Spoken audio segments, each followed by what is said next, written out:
இந்த மேகதாது அணை கட்டினாங்கன்னா அதுக்கு 5250 ஹெக்டேர் நிலம் தேவைப்படுது. நிலம்னா என்ன? அதுல 12500 ஏக்கர் வனப்பகுதியை அழிச்சுதான் இந்த மேகதாது அணையை கர்நாடகா கட்ட முடியும். அப்ப நினைச்சு பாருங்க, 12500 ஏக்கர் வனப்பகுதி, forest land, prime forest land, காட்டை அழிச்சு இவங்க மேகதாது டேம கட்ட போறாங்களாம்.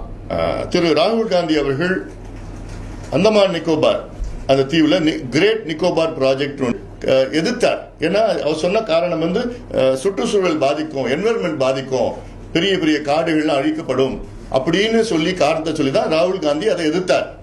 நான் கேட்கிறேன், மரியாதைக்கு ராகுல் காந்தி அவர்களுக்கு என்னோட கேள்வி, 12500 ஏக்கர் வனப்பகுதி, ஃபாரஸ்ட் லேண்ட், ரிசர்வ் ஃபாரஸ்ட், அங்க புலிகள், யானையிலிருந்து எல்லா வன விலங்குகள்லாம் இருக்கு. அந்த 12500 ஏக்கர் அழிக்கிறதுக்கு திரு ராகுல் காந்தி அவர்கள் விடுவாரா, ஏத்துப்பாரா?